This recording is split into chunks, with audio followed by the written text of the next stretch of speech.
Now, some of you might not like to hear this, but when it comes to deer hunting, I think in some ways today's deer hunter might be dumber than ever. And this isn't, you know, call out of anyone in particular or any group or any state, but we have relied on so many gadgets and gizmos, and it seems like there's more and more every year that people can rely on, whether they think it's going to fool a deer's nose, keep them hidden more, keep them quieter, whatever it might be. And we've gotten away from just traditional hunting methods and playing the wind, hunting like a predator, worrying about our access in and out of a land, and basically leaving a very small footprint when you're in your hunting area and not letting the deer know that they're being hunted. You know, those natural hunting instincts have gone by the wayside, and part of that, to me, a big part is, you know, has to do with food plots, and food plots are responsible for this. And I don't think you need to look any further than some of the cable TV shows and watching hunters, XYZ hunter, some of them very good hunters with long-standing shows that have been very successful, great people, great hunters too, that are now hunting mostly exclusively out of box blinds on a food plot and shooting a big buck. And people think that what hunters do in remote areas of Missouri, Iowa, Kansas is something they can do in North Dakota, Minnesota, Wisconsin, Michigan, New York, Pennsylvania, Vermont, New Hampshire. Let's go down and make it south. Let's go all the way from Pennsylvania, Ohio, Indiana, Illinois. These big hunter states that we can do what they do on TV and walk right into a food plot and hunt. So we're planting food plots, we're hunting food plots exclusively a lot of times, and we're forgetting what it was like to actually be a predator in the woods. And I believe food plots have really destroyed deer hunting in some respect, and we'll talk about that. But food plots are directly responsible with dumbing down today's hunter, especially those hunters that are just purely hunting food plots, food plot hunters, and really haven't learned how to truly hunt each year. Because if you're only hunting food plots per year, you might have accumulated a vast amount of hunting experience for 12, 15, 20 years. Then you food plot hunted for 5 or 10 years, and you really haven't learned much since that time, maybe except for how to plan food plot. So it's really dumbed down hunters, if you look at it that way. And I don't think it has to. We'll talk about how we can turn this to your advantage towards the end. But it's something to think about. Think about that. If you're only hunting food plots all the time, what has it done for you? It's destroyed private land. And this is something that Dylan, going to clients now, Dylan, how many days do you think you'll work on client properties this year? 80? Yeah, I would 85? say, well, yeah, somewhere between 60 and 80, I guess. I guess I haven't really done the math, but somewhere in there, yeah. Yeah. And flying to how many clients? Most of them. Yeah. I've been to, I should have a better list, but at least 12 states. Yeah. Yeah, and some of those states multiple times, several times, quite a few times. Gotta do a little bit better logistically. Yeah. But anyways, we see that all the time. And that's why people hire us, because they hear about deer habitat improvements, they hear about food plots, they go full bore. I've seen people with $20,000, $30,000 food plot budget. And Dylan, you were just telling me about someone that had 40 acres of plots? Yep. And so when you think about how big of a parcel is that though? 1,100 acres. Yeah, so huge. And so not only in the investment in the land, but the investment in food plots and a lot of money. You can imagine how much it costs for 40 acres of food plots on every year, on an annual basis. So, you know, food plots are a huge investment. People go full bore, and then 5 years later, they're thinking, wow, we had the best food in the area, we had the best attraction in the area, and they do. But unfortunately, every year there's diminishing return. I had some clients the other day say, well, it's the first year deer won't get used to food plots. Folks, a lot of times the first year is your best year, because if you overhunt the plots and you let the deer know that you're around that food plot, then each year thereafter you're going to have a diminishing return. So a lot of times deer are none the wiser the first year. Wow, it's great food. You know, it takes a while for them to realize you're sitting right there and they're getting your scent every time they come in, or they see you, or they watch you get in and out of a blind. And for that way, what ends up happening is you take a 200-acre parcel, let alone a 40-acre parcel, put a bunch of food plots on. That client that that just went to with 1,100 acres and 40 acres of plots, those food plots are traps. So if that hunter is overhunting those plots, it sets up a repeated pattern throughout the entire property that lets the deer know that they shouldn't be on this 1,100 acres until after dark. And what ends up happening then, it's not just a random mature buck that comes through then during the rut or some other time. They just avoid the property altogether because it's known in the area, in the neighborhood, to the deer herd as a high-risk parcel.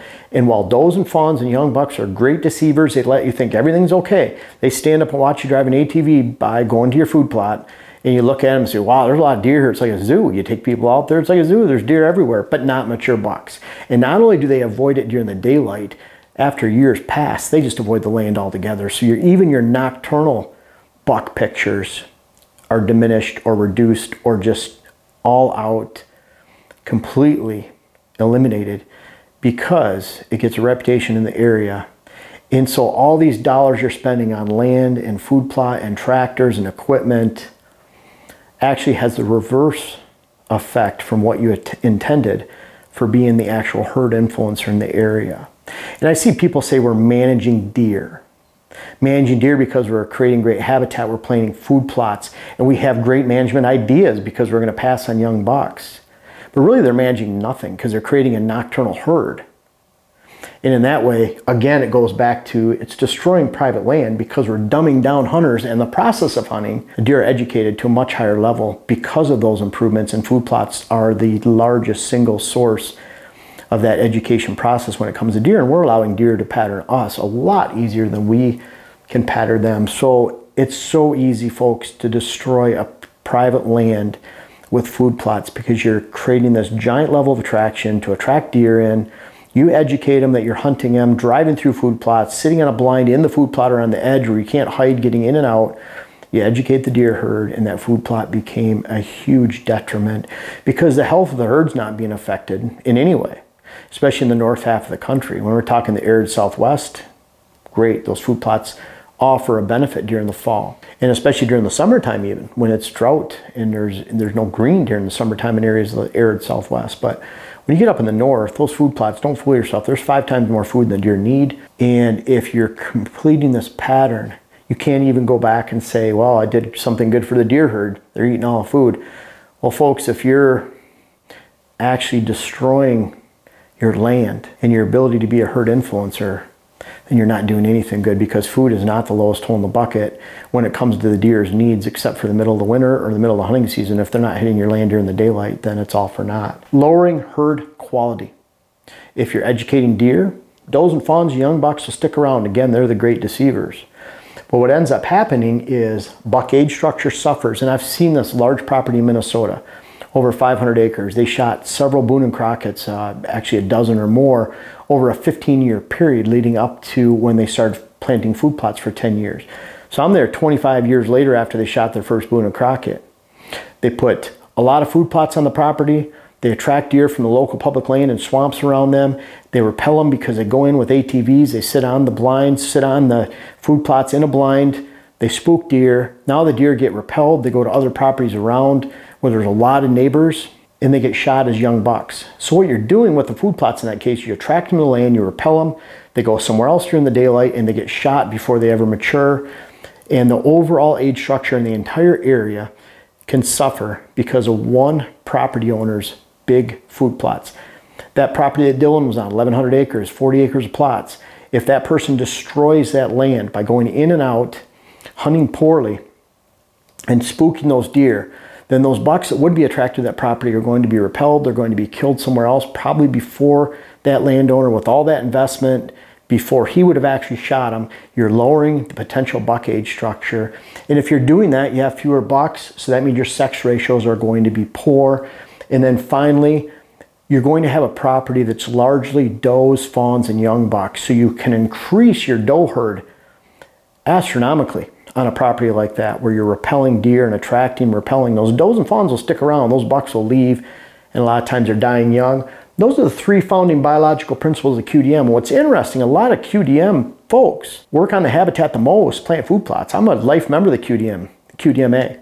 I was given the Deer Manager of the Year award in 2004 by the QDMA. So I have strong connections with the QDMA. I love the QDMA, now the NDA.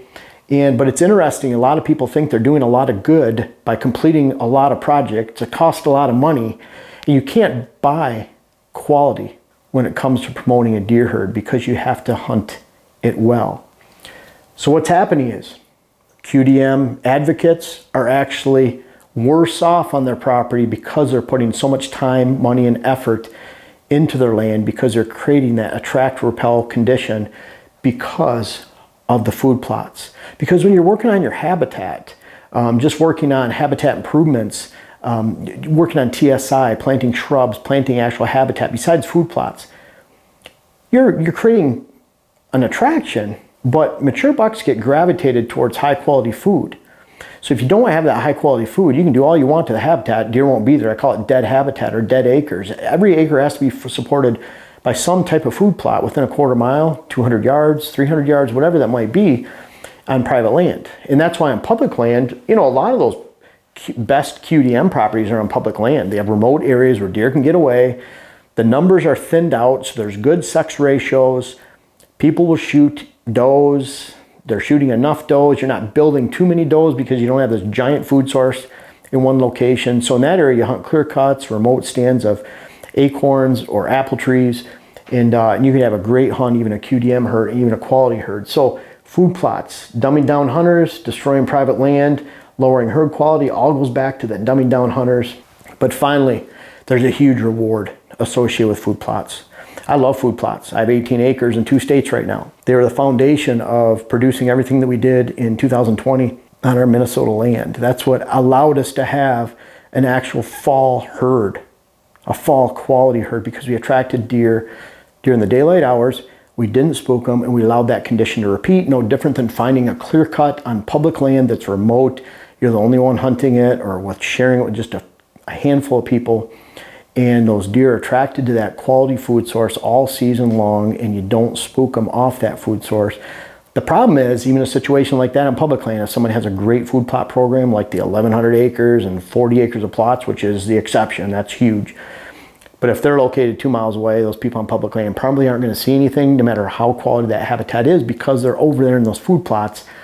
And the problem is, again, if you create that attract repel condition, you're not only lowering the buck age structure, the sex ratios, and hurting the population with too many does on that 1,100 acres, you're doing it on the public land that's 2 miles away as well. But the reward is, if you do it right, if you actually are the best hunter in the neighborhood, you treat your property as if you're going to get on and off the property without spooking deer.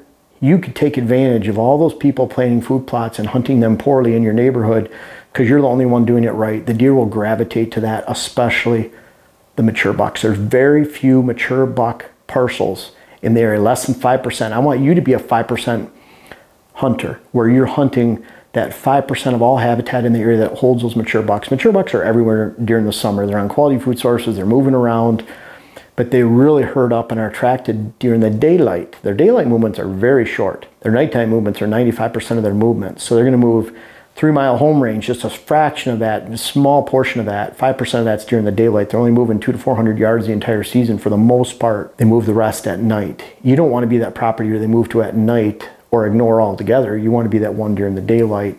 And when everyone is hunting food plots, spooking deer, hunting poorly, trying to mimic what they see on TV, on the cable shows, the hunting shows every year. Pretty easy to be the smartest hunter in the neighborhood, do it right, and use those food plots to your advantage, because not only are they a #1 risk for landowners, they are the #1 potential reward for landowners that actually understand the process of being a quality hunter and getting back to the traditional roots of hunting and using those food plots to their advantage and their neighbors' movements to their disadvantage neighbors. Are food plots destroying hunting? Well, we can go through with, I think one of the biggest lies we've talked about is that you can control your scent.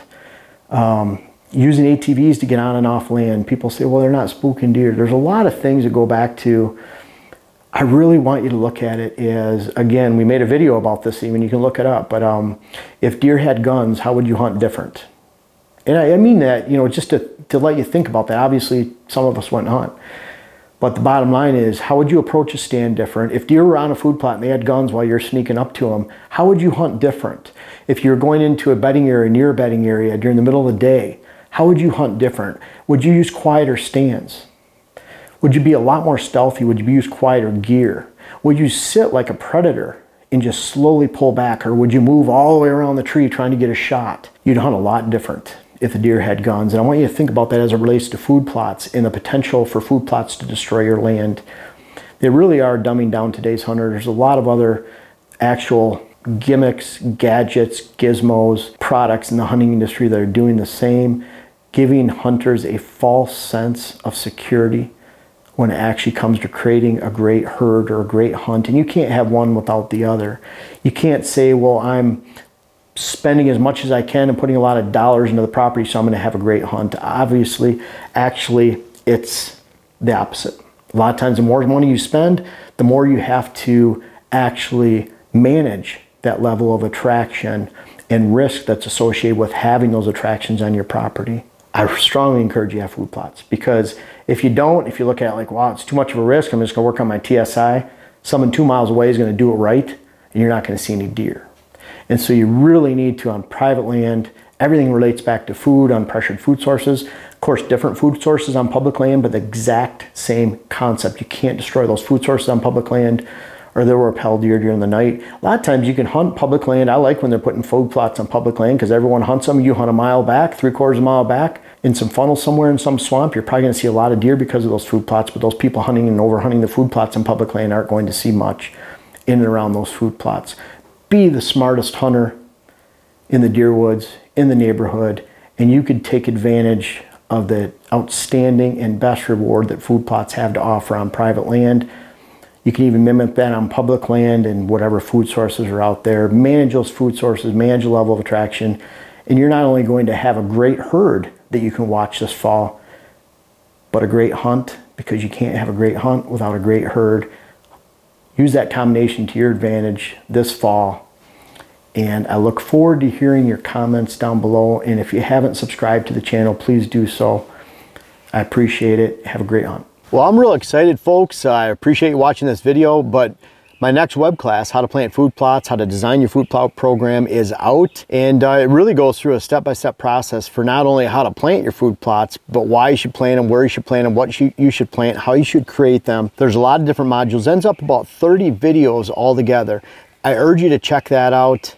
We're out here completing our food plot work today, and we do that in a pretty strict pattern so we can find success this fall. Food plots shouldn't be a guessing game. Take the guesswork out of food plots and food plots planting, and check out the web classes. I have my how to design your whitetail property, the food plots for the next web class in the series, and I hope you enjoy it. I hope you check it out, and let me know what you think if you end up purchasing that, and I think you'd be well pleased that you did.